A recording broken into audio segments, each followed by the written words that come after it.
vean vuestras buenas obras y glorifiquen a vuestro Padre que está en los cielos. ¿Saben lo que es un almud? Un almud era como una especie de caja que se utilizaba en aquellos tiempos para apagar la vela, para apagar la lámpara. Entonces se ponía ahí dentro y cortaba el pase de oxígeno, entonces se apagaba el fuego. Lo que dice Jesús aquí es que es ilógico que se encienda una lámpara y se ponga en el almud para apagarla. ¿Sí? Y entonces nos dice, si la luz de Dios está en ustedes, no se pueden esconder. Tienen que alumbrar a los que están a su alrededor. La luz del Evangelio que está en ustedes tiene que llegar a la vida de las personas. Y dice que esa luz permitirá que la gente que está alrededor suyo vean vuestras buenas obras, es decir, esas obras que se producen por causa de ser un hijo y una hija de Dios. Y de esa manera dice, glorificarán a vuestro Padre que está en los cielos. Qué responsabilidad que tenemos, hermano. Qué responsabilidad grande que tenemos. Pues Pablo dice en una de sus epístolas que nosotros somos cartas leídas. Es decir, es como que estamos abiertos ante el mundo y el mundo nos está leyendo. Ah, sí, sos cristiano. Ah, sí, vas a la iglesia. Ah, a ver. ¿Y por qué haces esto? ¿Por qué haces aquello? Somos leídos. Así que entonces, ¿cuántos quieren ser una buena luz? Amén. Yo no sé si hay alguno del interior aquí. ¿Hay alguien que es del interior? ¿Bien de campaña? ¿Sí? Si llegaron a tener aquellas lámparas de queroseno, sí, que se le ponía un tubo,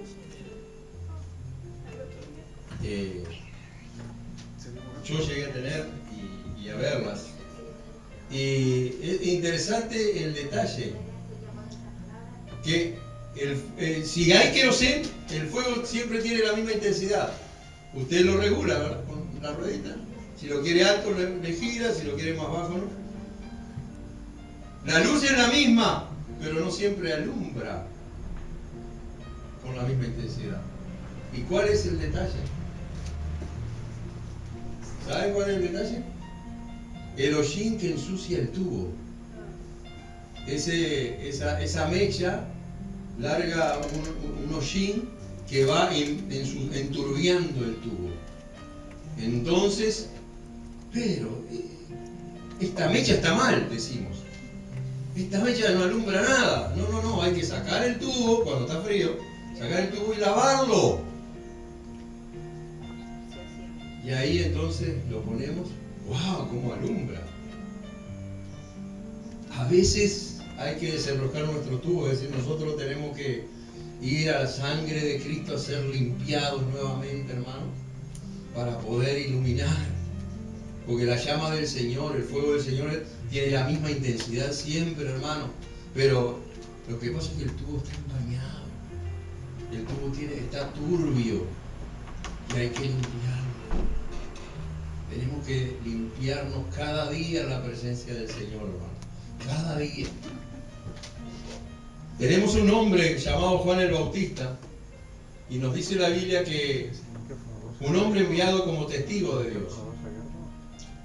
En el capítulo 1 de Juan, versículos 6 al 13, tenemos el siguiente relato. Hubo un hombre enviado de Dios, el cual se llamaba Juan. Este vino por testimonio, para que diese testimonio de la luz, a fin de que todos creyesen por él. No era él la luz, sino para que diese testimonio de la luz. Aquella luz verdadera que alumbra a todo hombre venía a este mundo.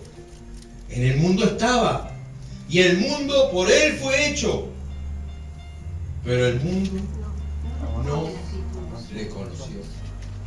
A los suyos vino y los suyos no le recibieron. Mas a todos los que le recibieron, a los que creen en su nombre, les dio potestad de ser hechos hijos de Dios, los cuales no son engendrados de sangre, ni de voluntad de carne, ni de voluntad de varón, sino de Dios. Qué tremendo, hermanos, este pasaje. Qué rico es este pasaje, todo lo que nos dice. Podríamos ya estar toda la tarde con él. Juan el Bautista conocía su lugar. Él sabía que venía a dar testimonio.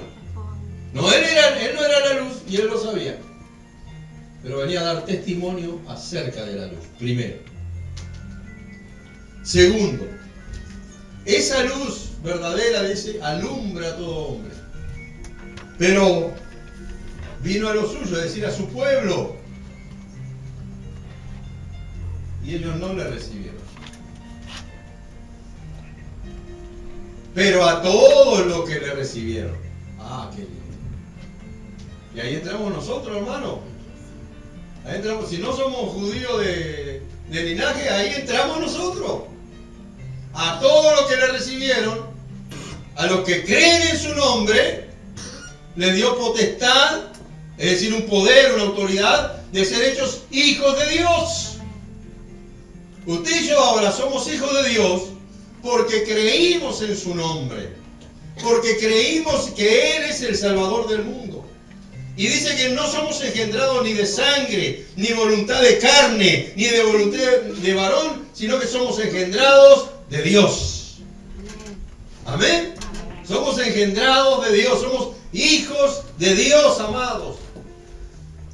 Por lo tanto, pertenecemos entonces a la familia del Creador. Él nos adoptó, dice la Biblia en el libro de Romanos, como sus hijos. Amén.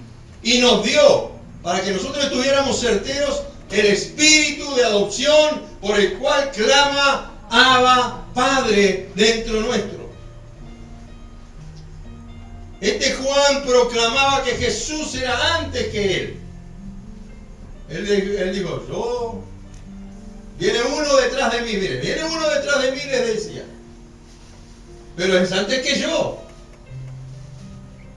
Jesús, en una confrontación con los fariseos, le dijo, antes que Abraham fuese, no le dijo yo era.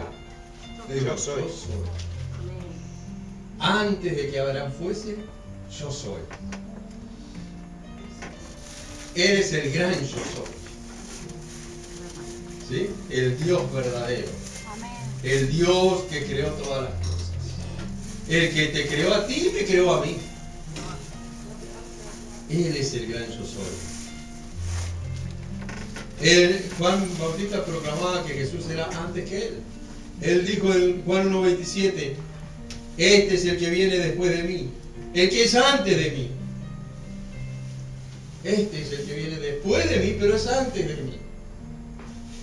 En 1:23 dijo que él solo era una voz, aduciendo o haciendo acuerdo a la profecía de Isaías capítulo 40. Él dijo, yo soy la voz de uno que clama en el desierto. Yo soy la voz de uno que clama en el desierto. Enderezad el camino del Señor, como dijo el profeta Isaías. Ahí tenemos un hombre consciente de su lugar en la tierra, de su lugar en el reino, de su lugar en el pueblo de Dios. Y cada uno debemos de aprender algo de Juan el Bautista. Humildad. Humildad, hermano. Y reconocer que somos instrumentos nada más en las manos de Dios, herramientas en sus manos. Él es el alfarero, nosotros somos el barro y debemos dejarnos moldear, debemos dejarnos trabajar, debemos dejarnos limpiar y purificar por nuestro alfarero que es el Señor. Juan también dijo que él no era digno de desatar los zapatos o el calzado de Jesús. En 1:27 también dice, el cual yo no soy digno de desatar la correa del calzado. Eso es humildad, hermano. Eso es humildad. Entender su función. Él era simplemente aquel que estaba proclamando. Él el que estaba abriendo el camino. El que estaba simplemente preparando el terreno los corazones de las personas para que la gente, cuando Jesús comenzara a ministrar, cuando Jesús comenzara a predicar, la gente se volviera a Jesús. Cuando Jesús comenzara a expresar el evangelio del reino, la gente le buscara de todo su corazón. Dice más que Juan lo reconoció como el Cordero de Dios. En 1:29 de Juan, el siguiente día vio Juan a Jesús que venía a él y dijo: he aquí el Cordero de Dios que quita el pecado del mundo. Una revelación. ¿Por qué? Porque hasta ese momento ninguno de los corderos del sacrificio, por los cientos de años que se hicieron los sacrificios, había quitado el pecado. Solo lo cubría. Pero ahora venía un cordero, el cordero escogido por Dios, que al decir de Pedro fue preparado desde antes de la fundación del mundo. Y ese es el Cordero de Dios, dice, que quita el pecado del mundo. ¿Cuántos están contentos por eso? Amén. Yo estoy contento porque yo mire que hice algunos. Y usted quizá también. Yo me convertí a los 21 años. Así que 21 años de pecador empedernido. Imagínense cuánto puede pecar una persona por día.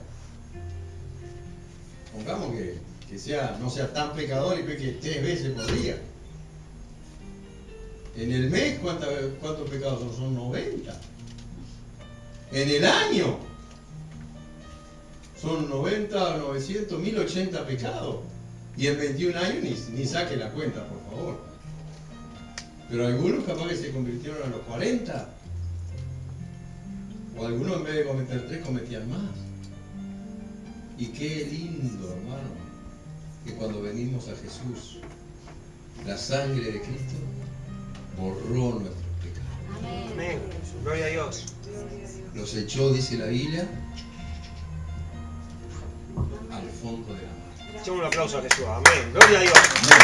Gloria a Dios. Él se lo merece. Amén. Gloria a Dios. Él se lo merece. Al Rey de Reyes. Su sangre Poderosa. Su sangre Amén. Nos ha limpiado. Amén, amén. Y nos dejó un recurso, dice Primera de Juan. Si hubiésemos pecado, hermano. No pequen, dice. No pequen, pero bueno, si alguno peca, abogado tenemos. Y mandar a básica. Abogado tenemos. Aleluya. Abogado tenemos. Gloria. Para con el Padre. Para con el Padre. Para el infierno. Gloria.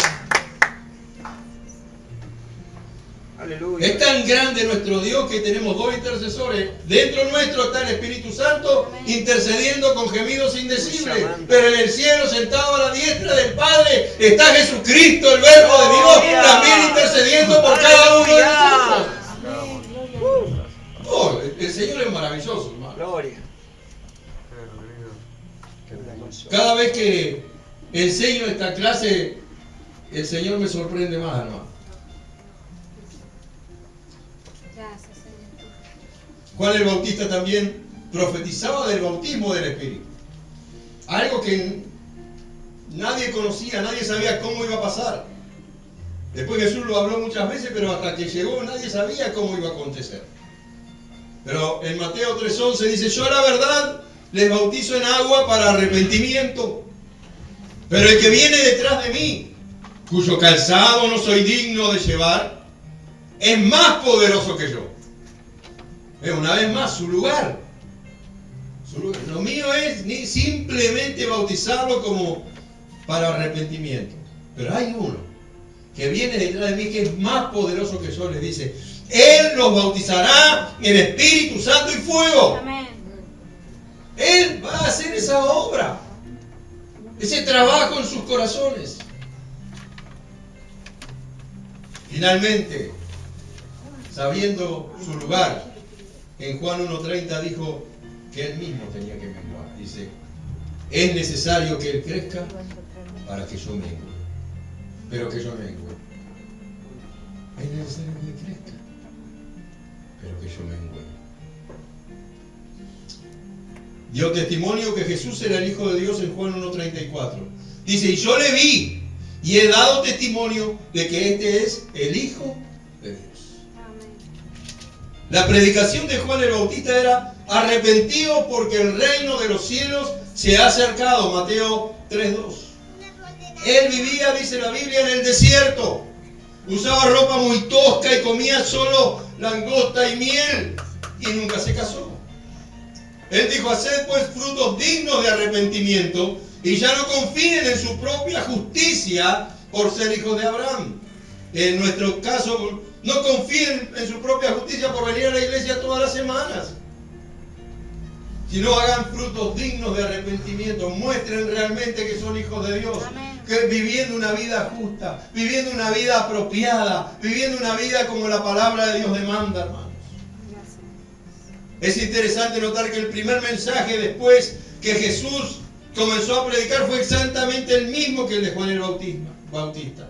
Mateo 4:17 relata, desde entonces comenzó Jesús a predicar y a decir, arrepentíos, porque el reino de los cielos se ha acercado.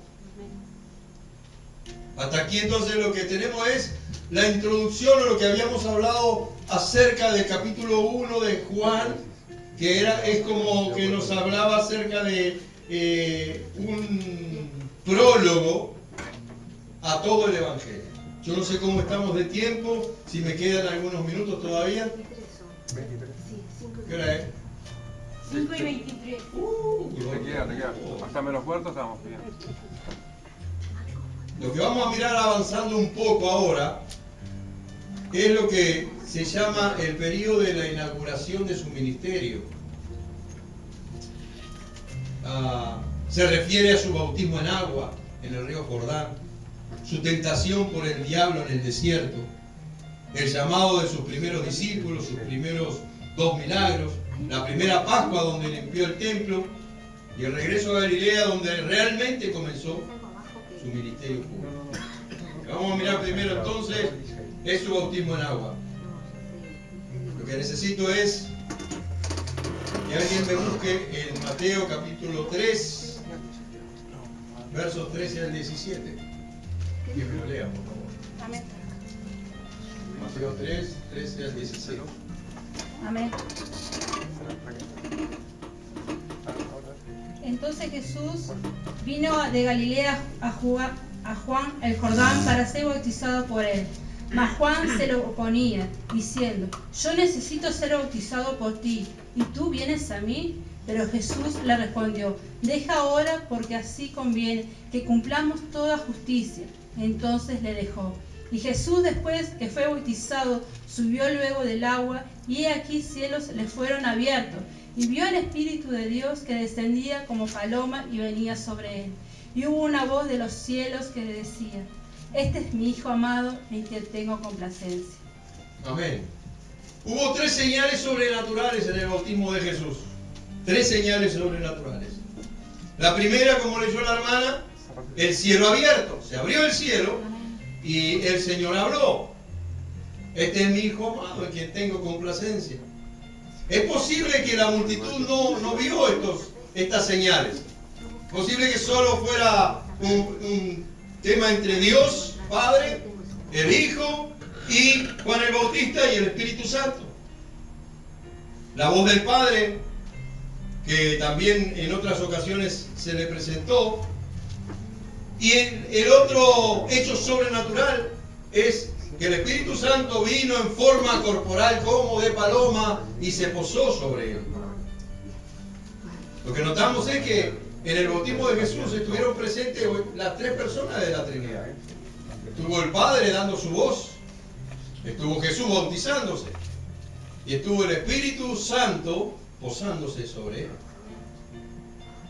El bautismo de Jesús dice que era para que se cumpliera toda justicia. Juan lo estaba resistiendo, no puede ser. Yo tengo que ser bautizado por ti, tú vienes a mí. ¿Cómo es posible? No, dice Jesús, deja tranquilo, porque es necesario que se cumpla toda justicia. Inmediatamente después de esto, porque a mí me llama la atención lo siguiente. La gloria estaba ahí, porque estaba la voz del Padre, estaba la presencia del Espíritu Santo, estaba la deidad completa ahí. Y ahora me lo llevan al desierto a Jesús, a ayunar 40 días y a ser tentado por Satanás. Y esto es lo que vamos a mirar a continuación. Mateo capítulo 4, vamos a leer del verso 1 al verso, creo que 10, por ahí vamos. Al verso 10. Entonces Jesús fue llevado por el Espíritu al desierto para ser tentado por el diablo. Y después de haber ayunado 40 días y 40 noches, tuvo hambre.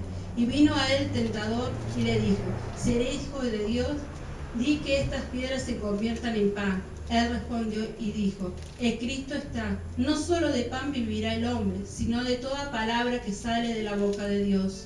Entonces el diablo le llevó a la santa ciudad y le puso sobre el pináculo del templo. Y le dijo: si eres hijo de Dios, échate abajo, porque escrito está, a sus ángeles mandará acerca de ti, y en sus manos te sostendrán, para que no tropieces con tu pie en piedra. Jesús le dijo: escrito está también, no tentarás al Señor tu Dios. Otra vez le llevó el diablo a un monte muy alto y le mostró todos los reinos del mundo y la gloria de ellos. Y le dijo: todo esto te daré si postrado me adorares. Entonces Jesús le dijo: vete, Satanás, porque escrito está, al Señor tu Dios adorarás y a Él solo servirás. Bien, vamos a leer también, porque tiene que ver con todo esto, Primera de Juan 2.16. Primera de Juan 2.16. No améis al mundo ni las cosas que están en el mundo. ¿Conocen ese pasaje? No. Jesús fue tentado en esas tres áreas que habla el pasaje 1 Juan 2.16. Adelante, hermano. Porque todo lo que hay en el mundo, los deseos de la carne, los deseos de los ojos y la vanagloria de la vida, no proviene del Padre, sino del mundo. Bien. Ahí tenemos tres aspectos. Vamos a mirar entonces las tres tentaciones de Jesús y vamos a seguir y vamos a entender el concepto de 1 Juan 2.16. Lo primero que hace el tentador le dice a Jesús: si eres hijo de Dios. Lo primero que trata de hacer es poner en duda la identidad de Jesús. Y a veces pasa así, hermano, nos viene a poner en duda nuestra identidad como hijos de Dios. Si eres hijo de Dios, di que estas piedras se conviertan en pan.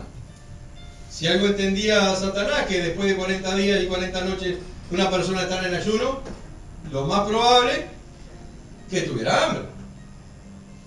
Lo más probable. Entonces, lo que está apelando es a los deseos de la carne. Uno de los aspectos que leyó en 1 Juan 2.16. Él apela a los deseos de la carne, la naturaleza física. Y muchas veces el diablo va a tentarnos con nuestra naturaleza, la cual tiene necesidades, deseos, y va a apelar para que nosotros cedamos a las tentaciones. La esencia era desviar a Jesús de la voluntad de Dios, tomando las cosas en sus propias manos en lugar de esperar el tiempo de Dios. Raíz de muchos pecados es el deseo de ser independientes de Dios. Cuando nosotros dependemos de Dios, hermanos, cuando nosotros buscamos a Dios y Él está en nuestra vida y en todos nuestros aspectos y nosotros lo consideramos para nuestras decisiones siempre en primer lugar, entonces somos dependientes de Dios. Pero cuando hacemos lo que se nos antoja, lo que nos place, ahí nos tornamos en independientes y muchos males trae a nuestra vida. Pero vamos a ver qué le respondió Jesús. Escrito está. No solo de pan vivirá el hombre, sino de toda palabra que sale de la boca de Dios. Y eso es lo que usted tiene que saber, hermano. Cuando viene la tentación, Yo vivo por la palabra de Dios. Yo vivo por lo que dice Dios, no por lo que parece que está pasando. Dios dice que las cosas me van a ir bien. O Dios dice que en medio de esta prueba y de esta dificultad, Él va a sostener mi mano. Dios dice que no va a permitir que me hunda en el mar. Él me va a sostener. Él me va a ayudar. La palabra de Dios me lo muestra. Jesús tenía las prioridades correctas, las cosas espirituales primero. Hay un pasaje en la Biblia que debería ser de cabecera de cada cristiano. Mateo 6:33, hermano. Busquen primeramente el reino de Dios y su justicia, y todas las demás cosas serán añadidas. Pero olvídese de todas las demás cosas. Busquen primeramente el reino de Dios y su justicia. Quédense con esa parte. Porque ¿qué pasa? La mayoría de la gente apela a buscar primeramente el reino de Dios y su justicia porque sabe que si hacen eso, lo demás viene. No piensen en la recompensa, piensen en serle fiel a Dios. Amén. Piensen en su fidelidad a Dios. En amor a Dios. Amén. En su amor a Dios. Gloria a Dios. Es como a veces hablo con gente y le digo, ¿tú por qué estás en el camino del Señor? Y algunos me dicen, triste, porque no quiero ir al infierno. Es triste, porque esas personas no han conocido en profundidad a Dios. Lo conocieron quizás de pasadita, pero cuando nosotros conocemos a Dios, estamos en el camino porque le amamos. Amén. Estamos en el camino del Señor porque le conocemos. Amén, amén. Estamos en el camino del Señor porque sabemos quién es Él y que Él no nos defrauda y que Él no nos falla y que Él es siempre fiel y verdadero y que Él es justo Amén, y que amén. Él Gloria. nunca, pero nunca nos va a abandonar.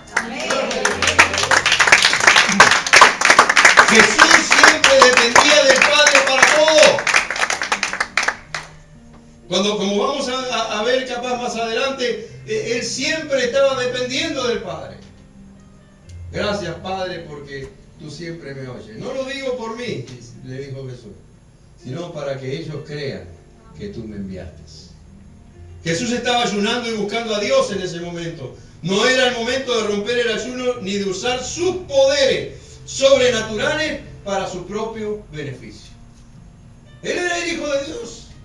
Él no tenía ninguna duda, pero él sabía que no podía usar esos poderes para beneficiarse de él. ¿Por qué?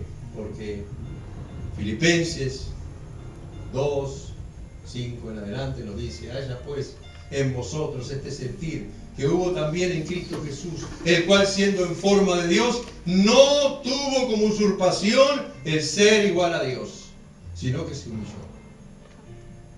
Se despojó a sí mismo. Él ya no podía usar esos poderes para beneficio suyo porque él estaba con una misión en esta tierra. Venir a morir en la cruz por todos nosotros.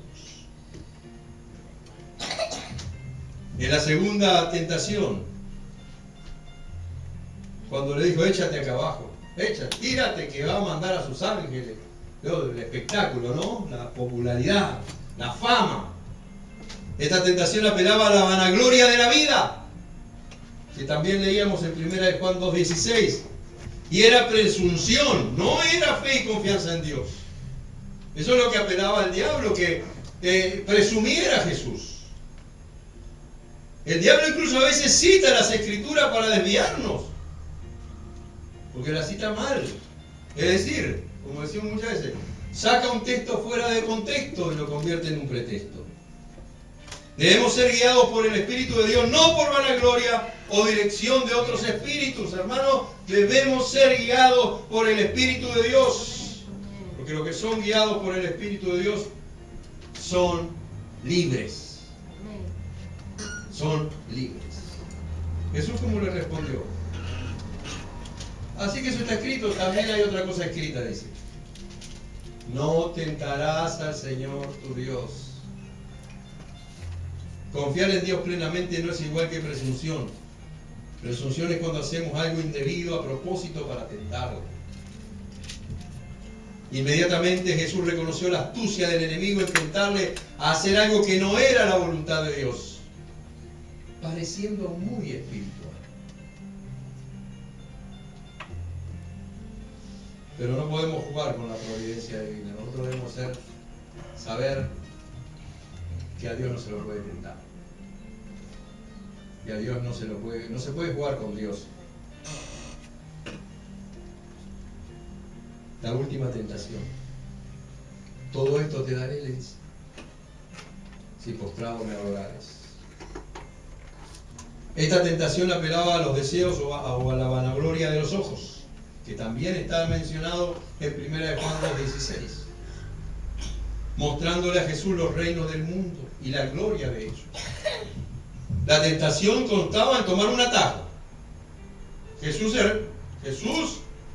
es Rey de Reyes y Señor de Señores, ¿sí o no? Amén.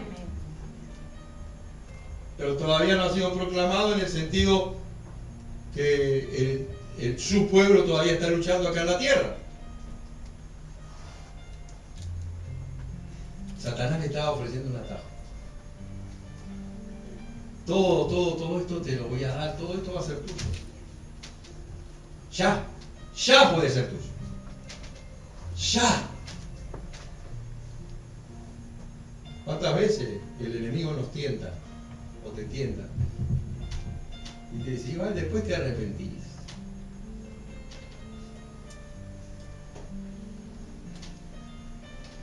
La tentación constaba en tomar un atajo evitando el sufrimiento de la cruz. Pero el atajo nunca es el camino. Es necesario sufrir si queremos reinar con Cristo. Eso lo dice Pablo. Si sufrimos con Él, reinaremos con Él. ¿Cuándo quiere reinar con Cristo? Amén. Amén. Prepárese para sufrir.